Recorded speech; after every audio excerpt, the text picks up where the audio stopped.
All right, welcome back, painting students. Mr. Anderson here, your guide today in launching the next unit of study. I do have my readers on. I know you guys aren't used to seeing those, but deal with it. We're live from the Lair, the art supply closet, my own little micro recording studio.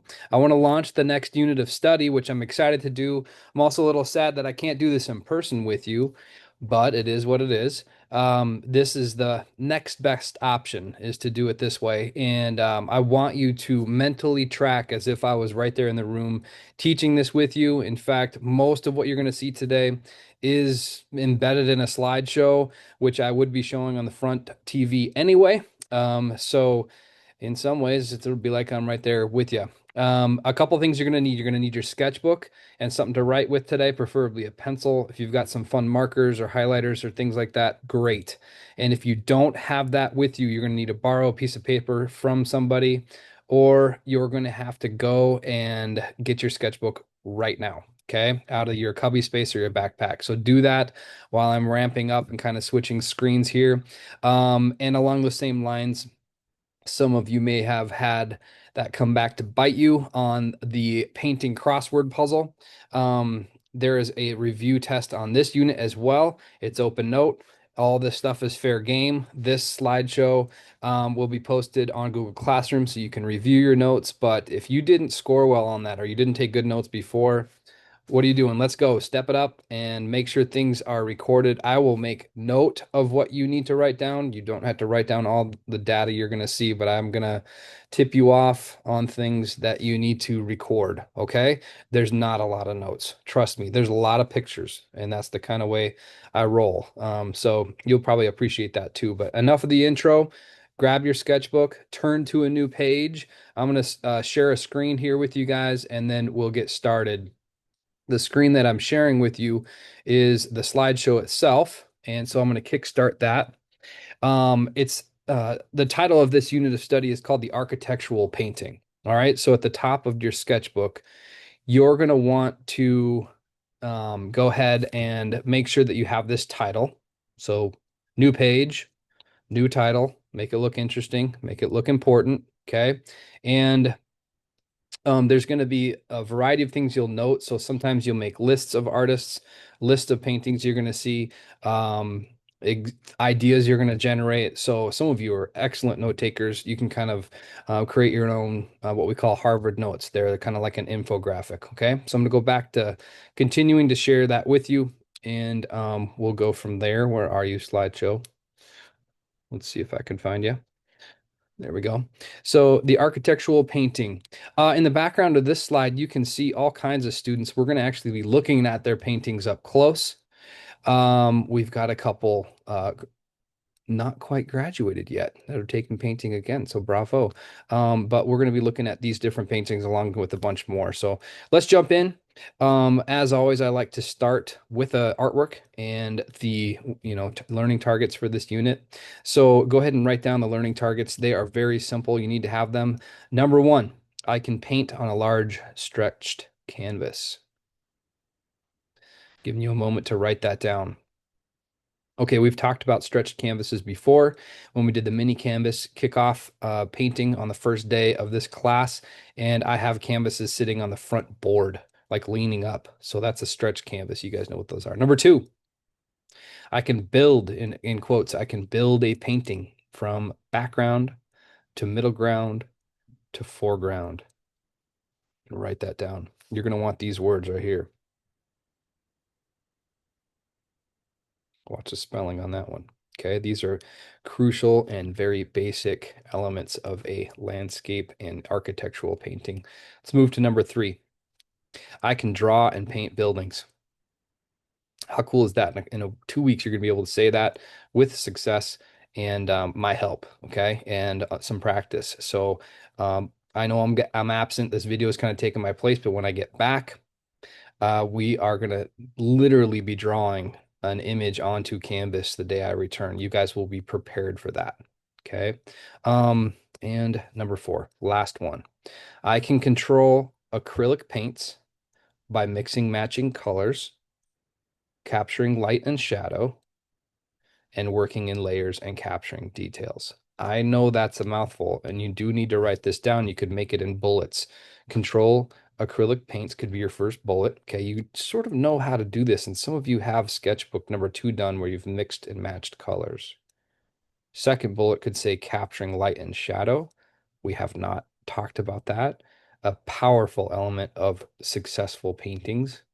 Really looking forward to talking about that with you and showing you that. And then finally, working in layers, bullet number 3, and capturing details, bullet number 4. Now, if I go too fast, look at a friend's notes or look at this slideshow again when it's posted on Google Classroom. Okay. Before I leave this slide, we've got Frank's Laundromat by Sari Sierra. This painting has all of the elements you just wrote down here on number 4. This person knows how to mix and match colors. They've actually popped the colors a little bit and exaggerated. I love the use of light and shadow. It's like A, B here on this 2-point perspective, right? This bright and this dark with these muted colors and highlighted colors. I love the shadow under here. Awesome work there. Working in layers, got the background, put in the middle ground, put in the foreground, and then capturing details with smaller brush sizes, just getting these words just right, making things just work. Okay. Beautiful painting. So let's move on. I want to show you some historical examples as I always do. You may have seen this painting before. I just chose, I don't know, I think I've got 4 to show you quickly here. Okay, this is by Edward Hopper. You'll want to write his name down, and the name of the painting is Nighthawks. This was painted in 1942. And this painting lives in the Chicago Institute of Art, not too far from us, really. If you're ever in Chicago and at the Art Museum, this is one of the works people go to that museum to find and see in person. I've seen it multiple times. It's an awesome painting. It's a pretty big painting. Hopper painted this scene to depict the isolation of nightlife in downtown setting, kind of an urban setting. These people are sort of contained in that building, almost like a fishbowl or something. Um, and that building's kind of cool too. When you look at it, it's an Art Deco sort of modern looking kind of window and glass and things up. It's a cool building, really. And then, like always, he used his wife and friends for models, and you'll see a red-haired lady in a lot of his paintings, and she looks the same in all the paintings. And his wife modeled for him and posed for him. Pretty cool painting. If you're thinking just like architectural painting, like we're doing here, fantastic lines, use of light and dark, and just a awesome historical example of architecture in painting. Let's move to another one here. Looks familiar in style. I've been showing you a few paintings by Van Gogh this quarter, and this is titled The Church at Auvers by Vincent van Gogh. That's how you say it. He's Dutch. 1890. And this painting, some believe he painted it from memory. I don't know the details there, but I will tell you this is of an actual church. I'm going to spoil it here and show you a photo of this. Now, if Vincent painted this from memory, that's pretty awesome. The church still stands today in Auvers, a small town in southern France where Vincent lived for some time. Just going to hide that for a minute. We'll look at it in a second. The church itself was symbolic to Vincent because his dad was a Dutch Reform minister. Vincent grew up in the church, tried to be a minister himself before painting, but then turned back to his natural bent and inclination to paint. And so he actually paints the back of the church, which is symbolic of his inability to preach and how, in some cases, the church rejected Vincent because of some of his bad habits and lifestyle decisions. And honestly, probably because his dad looked down on him a little bit for some of the poor choices he made and the effect that had on the family name. You can look at the historical documents and stories. Vincent wrestled with a lot of that throughout his life. So he paints the back of the church with no door and no way in, the paths sort of dissecting to the right and to the left, and another ominous sky there with these ultramarine blues. And you can literally see him sort of sculpting that sky in there. It's a beautiful painting, really. And if you go back to some of the things we've talked about, the learning targets, you see the light and the dark, the foreground, middle ground, and background, and this composition, a beautiful building that he's selected there. And this is again what it looks like today. You could visit, take a look. He did pretty good. If he painted it by memory, it's got these shutters in here with a bell tower and the clock. It's pretty cool. All right, another example. I want to scoot ahead to The Last Supper by Leonardo da Vinci. I'm not going to park on this too long. It's a crazy painting, though. Leonardo didn't paint a lot, but when he did amazing things. This is actually like a mural. Put this little photo in here to give you some context of size. It's actually at the end of this dining room in this monastery, the Church of Santa Maria delle Grazie in Milan, Italy. Man, that's fun to say. Um, I think that's where the Olympics are this year, right? So anyway, Vincent, or sorry, Leonardo paints this as a mural, and he uses architecture as the backdrop for Jesus and the 12 disciples meeting for the Last Supper, the Passover. So you have this idea of one point perspective, and look where the vanishing point is, folks, right over Jesus's head. This is all done on purpose. Da Vinci hid a lot of meaning in his work, and that's one of those subliminal things that kind of points you to Christ. I like that detail, this room, this interior. And then, you could dissect what are all the meanings behind hand poses and positions and conversations in the Last Supper. But another example of historical architectural painting. Quick note, this church was bombed by Allied forces in World War II. The Germans had taken occupation of the facility or the church and turned it into barracks and like a prison.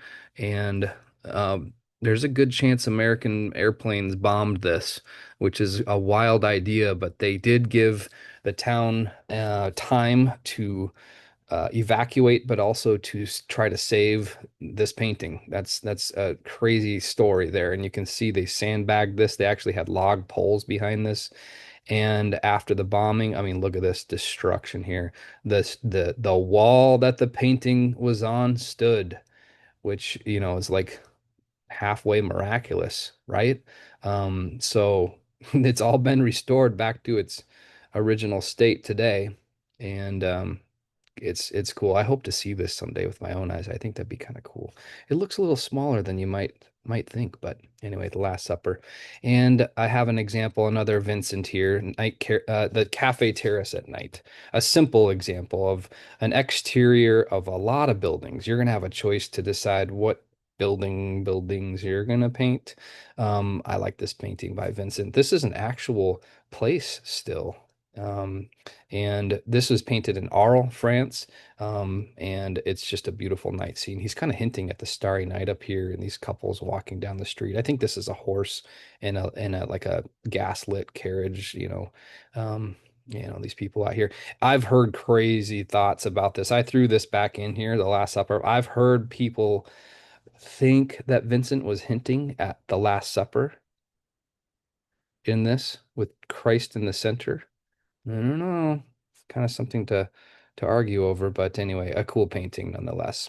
So, I'm gonna throw a painting I did in the mix. It looks a little pixelated, but it works for now, just to show you. This was the first time I ever painted with oil paints, ever in my life. I'm gonna bring this painting in when I get back. This painting is 18 by 24, a little smaller than you guys are gonna use, and it was of a cabin that my family and I visited and went to in Northern California, Independence Lake, California, when I was a kid. And we used to walk around the woods in this, canoe. It was a very meaningful place for my family and I, and it no longer exists. The cabins don't. So the pictures that my folks took, I was able to acquire and paint these scenes based off of those photographs, and they've kind of solidified that memory for me. So that's why I picked this.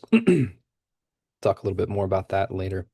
So another painting by Sari here, The Church Manor. Okay. Starting point for you. So jot this down. What are you going to paint?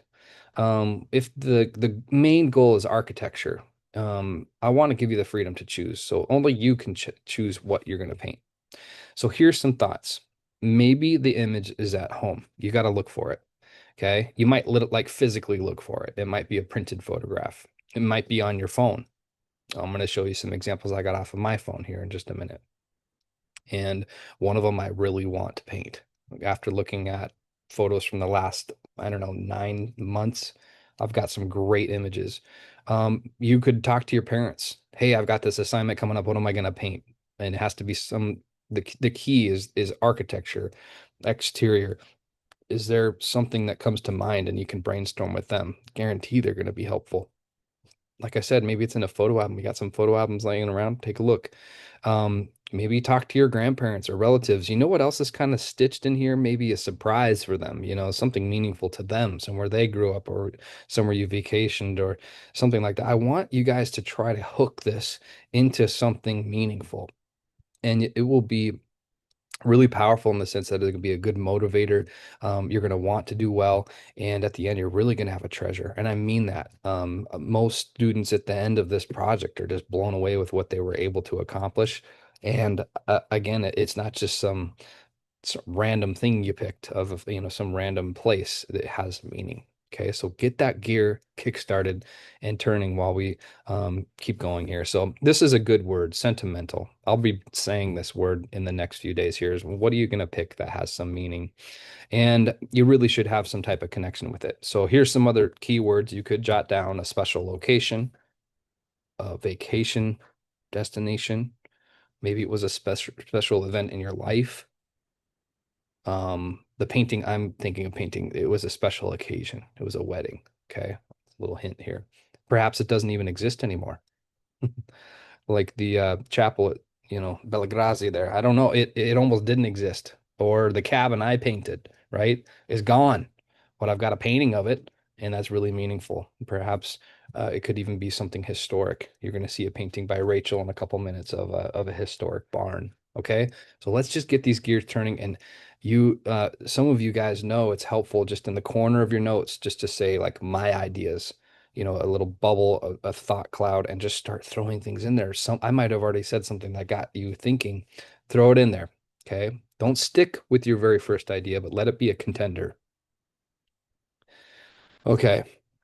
Let's keep moving here. They're gonna let me. There we go. Couple last notes here. Things to consider when you choose your photograph. Don't just pick any old photograph. Really look at it and go, am I up for painting this? Or is this a good photo for painting? Does it have the elements that make up a good painting? Is it interesting? So here we go. So when you look at the photo, does it have a good composition? Okay. Um, I know it might not have been you that took the photo, so you might end up needing to crop or edit, and we're going to mess with a little bit of that. Are the colors nice in this photo? Okay, do I like them? Can they be exaggerated? What's the light in this photo like? So in this particular example, we've got these strong contrasts in here. I love this 1 point perspective movement. This composition's heavy on the right and kind of feels like you could descend back into this distant street down here. I don't know. And I love the light he used in the sky. These colors are showing up in places on the painting, kind of pulling it together. Okay, looks hot too with these warm colors and shadow. Can it be cropped? Literally just hold up your hand, wink your non-dominant eye, and cover up like this whole half of the painting. Just try it. Just hold your arm out, cover it up, and honestly, you could slice this whole part of the painting off and it still works. Try it the other way. See how that works? Could be a whole nother land. So you could even switch, put your hand up top, crop off the top of the building, the hotel sign, get rid of that. Gives you different options. I do that kind of all the time before I start an image. And how detailed is it? Literally somebody brought in the Eiffel Tower last quarter and or first quarter, they wanted to paint the Eiffel Tower. I was like, okay. I mean, look at that thing. Hundreds and hundreds of steel beams and details. Are you up for it? Okay. And the student did, pulled it off. It was great. And just overall difficulty. I don't want you to come in with something uber simple. I will call you on it and say you're just copping out on me here. Choose something that's going to push you, but something you can handle. Okay. And being pushed. And again, like I said at the start here, only you could really know that. So a couple of the paintings to show you that I've done. I won't be bringing all these in, but some of these actually don't. I think my folks have this one. These are the other cabins on that lake. So it was on this train for a while painting cabins, and so I did all the cabins on Independence Lake that we used to stay. My parents, we used to rent these, and it was so much fun. So many good memories. Okay. Um, this is a painting I did for a friend of a lake in Canada. Is it an architectural painting? It's a stretch. I think it's more of a landscape with a little hint at the cabin, but a little fire, right? Um, but that sunset, man, I just love that photo. This is called the underpainting, and this is what you do first with oil paints. It's like a study of the lights and darks and the composition, and then you lay in the color. Boy, that was fun gifting that. Good memories at this place. It's an old gas station I painted once. Found that frame at a thrift store. One time I was asked to paint on this on a saw blade. So that was a fun idea. And cleaned up the saw blade, had it powder coated white, and then painted this. This is actually one of the barns at the farm my wife grew up at. So this is really meaningful to her. And this hangs in the kitchen wall at the farm. And this saw blade was found inside of this barn. So lots of connections there if you're thinking about connections and sentimentality and this it's a treasure. And yeah, I know. I was a much younger guy once. Yes, you can hold your comments. You don't need to write any of that down. All right. What are you going to paint? All right. You're thinking about this. You're looking at my examples, enough about me, enough about our history. What are you going to do? So I want to show you some student examples. Okay. Some of these people some people have graduated years ago. And you're sitting in the same shoes they were sitting in going, what am I going to paint? Somewhere in the first few days of the assignment, Alyssa says, I'm painting the chapel on the island at Northwestern. She had multiple photos she submitted. We talked and looked at the compositions and the quality of those photos. So she picks this one and drew it on her canvas. And here she is in one of the final days here. I can tell by her palette, she's putting in the last details. What an awesome painting. Charlie paints her grandma's house. Awesome painting. I'm trying to put the photo that students submitted in Google Classroom next to the final product. Okay, I love that smile on Charlie. She's pretty proud of this. Cool work here with these shadows in here and the details, the dark and light, the sun hitting this. And I just love the painted quality of this. It's beautiful painting. Cassidy, I think this is from a vacation. Um, and it looks like it had just rained. And yeah, this is a really cool building. She nailed it with all the brick pattern on there. Any one of these students you could ask and go, what is your favorite part about this photograph? And I can imagine Cassidy talking about memories and this facade here. Probably not so much these trees, right? You can just kind of tell, go back to Charlie's, what makes, what's most important, right? Grandma's front door or the facade of this kitchen.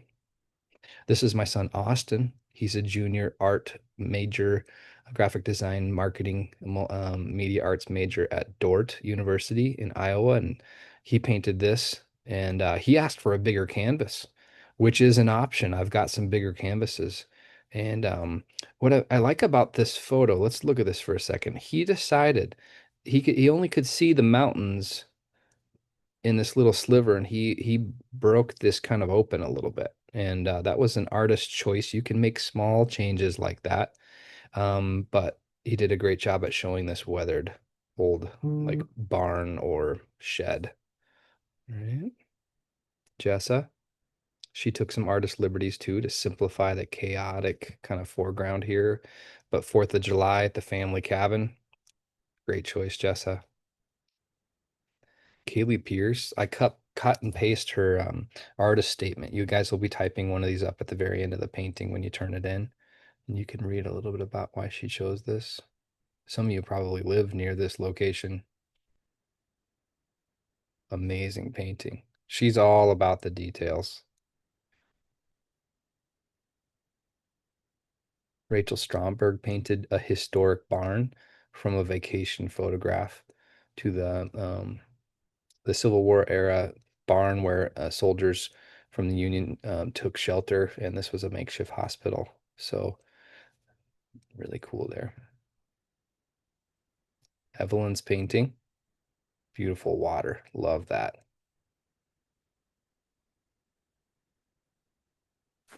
Katya painted her grandparents' house in Arizona. Man, I love these shadows. Look at that.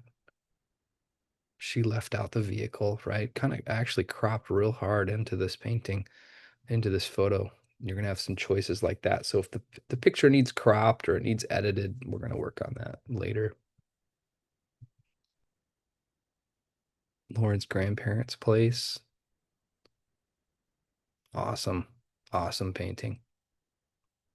I have this photo. She's not gonna like that I'm showing you this, but I think this is where this painting lives in the cabin. So really cool painting. Good job, Lauren. A lot of cabins. Brooke nailed it too. Look at that. The water's great. Photo, painting. Nice. Daniel. I forget what this building is. Um, Somewhere in Eastern Europe, right? So he's working hard on these angles. You can see his photo hidden down here and the water and the reflections. It's kind of got an outlined quality to it. Morgan. Hey, this is the base in Ensenada. Strangely enough, this is where I'm at right now.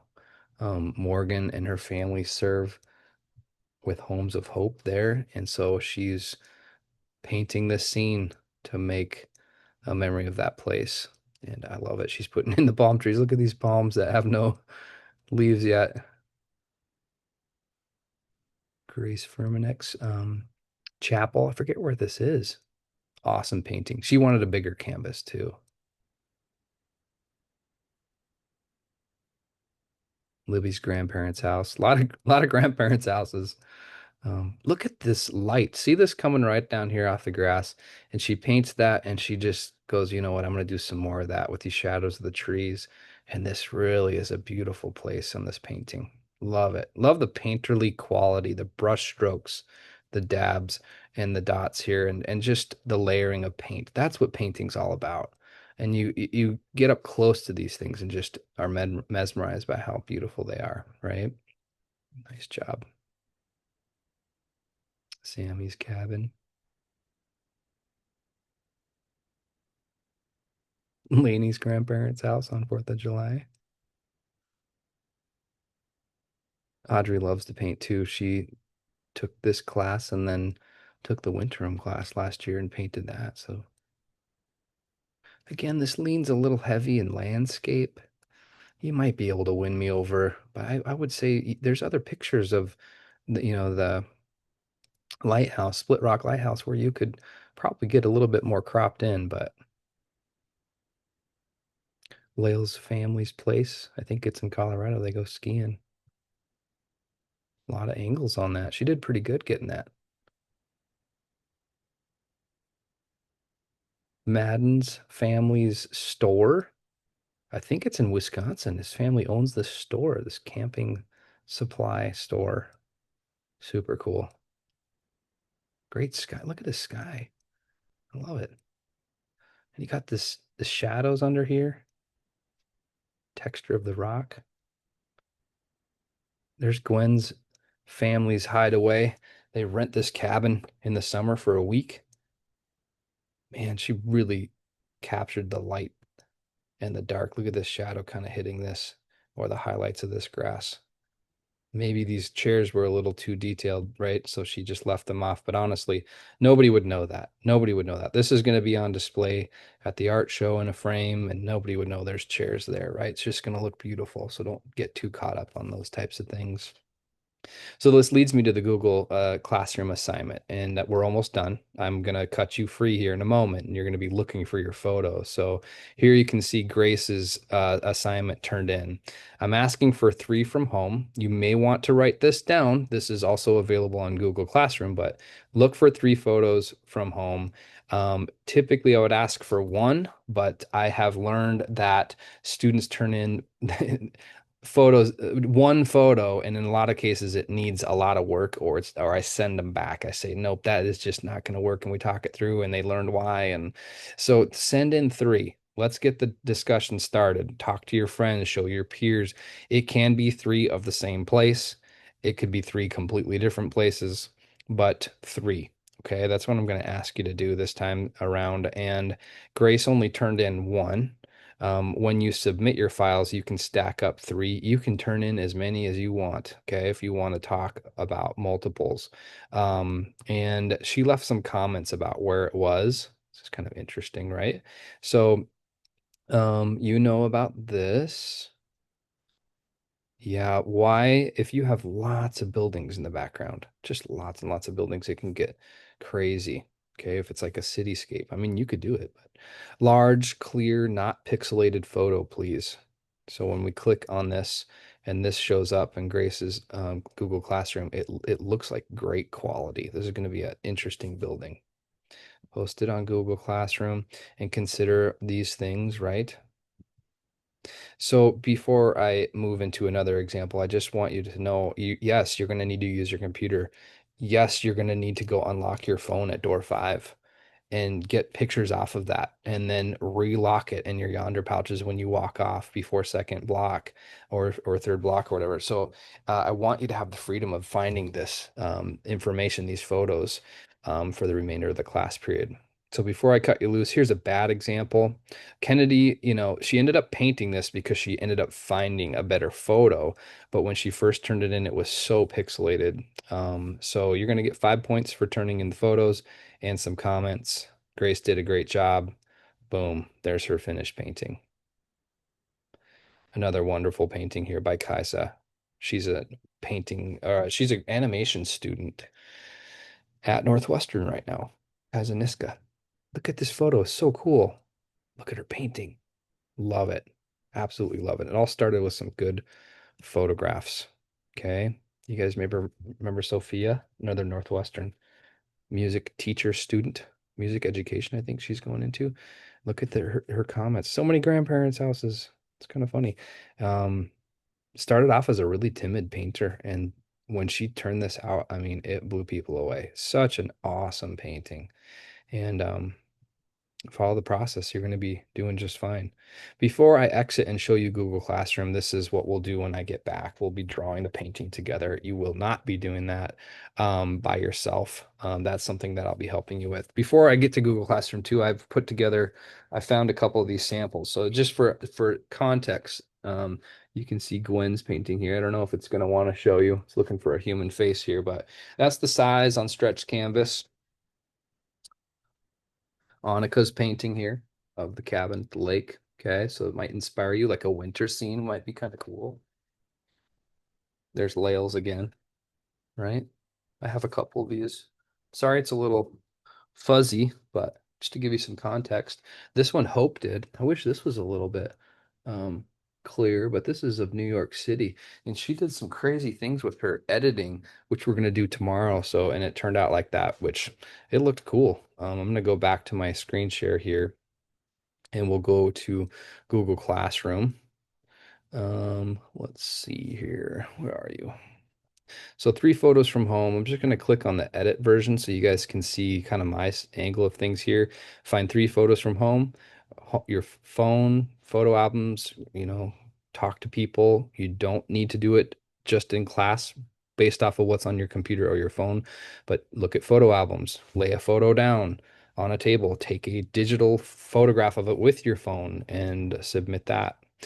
Make sure it's sentimental, personal, and connection there, have a connection to it. And then I put all kinds of different examples here and what to consider, right? So you guys know how to do this. When you turn it in on this side, you'll see 3 files, and I'll be able to click on those and look at those. Okay. And that's by the time you're seeing this will have been released to you guys. Okay. So I think one more thing I can show you is I've placed on here these possible paintings. And this is me just going to my phone and looking at, possible paintings from the past, like I said, like 8 months, right?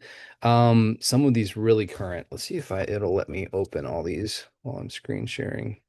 So this one is of the same barn you saw on the saw Man, I love that. It needs some editing. This is so dark. I like these little footsteps in the snow, and this sky could be really dramatic. Too many clouds up here. I might burst that in that same blue, but this would be a really fun painting. Okay. I would submit that. And by the way, it's showing up as an Apple file image. I'll show you how to fix that in just a second. This would be kind of fun. The facade of Wrigley Field. There's a lot going on. Am I ready to paint little details? Am I going to leave probably some of these people out? You know, am I ready to paint letters? These are questions I'm asking myself. You may be up for it. Go for it. Okay. I was just here, the Alamo. Probably get rid of this guy, this stuff here, but I can crop in. I love this texture. Man, speaking of, here's just a picture of the door itself. How cool is that? That would work. Man, that would make a really nice painting. The little bit adjustments with straightening tools and some work with color, which I'll show you how to do tomorrow. We're going to be editing. It might look pretty neat. This is some cabins that we go to in the summer on the North Shore.